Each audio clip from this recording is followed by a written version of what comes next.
करते हुए। तो जो इस वक्त हालात चल रहे हैं ना, हमें होपलेस तो नहीं होना चाहिए, लेकिन हम काम बहुत कम कर रहे हैं, हम मैसेज बहुत कम आगे तक पहुंचा रहे हैं और चेंज एजेंट्स बहुत कम है हमारी सोसाइटी में। सैलाब कुछ इस तरह से आ रहा है कि मोस्ट लोग जो है वो बह रहे हैं उस सैलाब में। और जो इस वक्त फेमिनिज़म की जो वेव है, 4th wave 5th wave feminism, औरत अगर करप्ट हो गई सोसाइटी की तो आपकी सोसाइटी ख़त्म है। अगर आपकी औरत जो है, औरत ज़ात, उसको आपने करप्ट कर दिया मॉरली, तो फिर your society is over.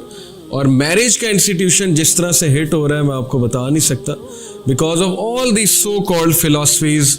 5th wave feminism, फिर लिबरलिज्म का टॉपिक छेड़ दिया, ज़ाहिर है political philosophy, liberalism as a political philosophy, फिर ये रिलेटिव मोरालिटी का कॉन्सेप्ट छेड़ दिया। जो भी इस वक्त चल रहा है, तो मैं तो बहुत परेशान होता हूँ अक्सर कि हमारी जनरेशन्स का क्या बनेगा अगर हमने दावा ना किया, अगर हमें वेकअप कॉल ना आई।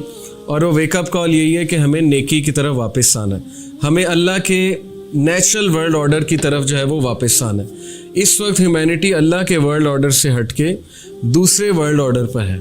इसको मैं शैतानी वर्ल्ड ऑर्डर कहूँ या एंटी रिलीजियस वर्ल्ड ऑर्डर कहूँ, हर चीज़ उल्टी है।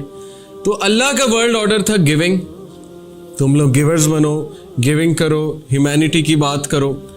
उन्होंने जो वर्ल्ड ऑर्डर बनाया वो मटीरियलिज्म पर बेस्ड है, सर्वाइवल ऑफ द फिटेस्ट पे बेस्ड है, माइट इज़ राइट पे बेस्ड है, सेकुलर वैल्यूज़ पे बेस्ड है, वगैरह वगैरह, सिलेक्टिव ह्यूमन राइट्स पे बेस्ड है।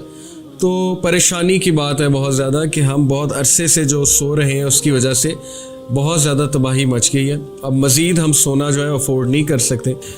बट मुझे अफसोस होता है कि आज जिस दौर का हम शिकार हैं, जिस दौर में हम रह रहे हैं, नेकी प्रायोरिटी नहीं है लोगों की। लोग नेक बनना नहीं चाहते, लोग सिर्फ शायद नेक दिखना चाहते हैं। और ये डॉक्टर इसरार रहीमुल्लाह का बड़ा फेमस सेंटेंस है कि हम लोग नेक दिखना चाहते हैं, बनना नहीं चाहते।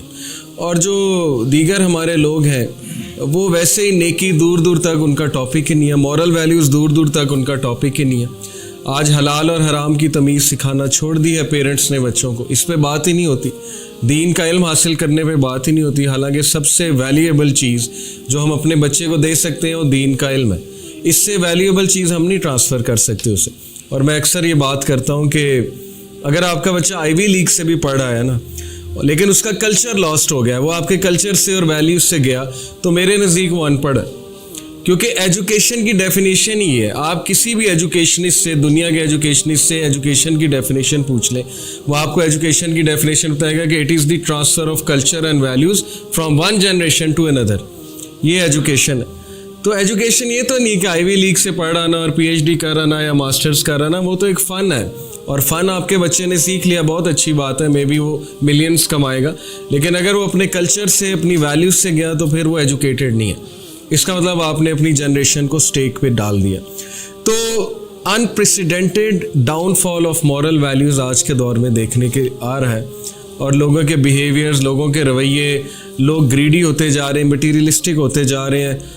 हमारी पॉलिटिक्स से लेकर, इकोनॉमिक्स से लेकर, हर चीज़, सोशल स्ट्रक्चर, सोशल फैब्रिक, वो मटीरियलिज्म पर बेस्ड है।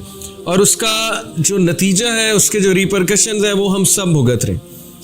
अभी तो मेरी रूह कांपती है अक्सर जब मैं नज़र दौड़ाता हूँ कि आने वाले 10 सालों में क्या हो जाएगा अगर हमने दावा ना किया। तो जो इस वक्त वर्किंग हो रही है हमारे नौजवानों पे, वो तो देख के मेरी रूह कांपती है। इस वक्त जो फ़िलासफ़ीज़ बताई जा रही हैं, जो डिबेट्स छेड़ी जा रही हैं, जिस तरह के टॉपिक्स खोले जा रहे हैं नौजवानों के सामने, तो अगर हमने दावा ना किया और हमारा मैसेज आगे तक ना पहुंचा तो अल्लाह माफ़ करे बहुत तबाही हो जाएगी।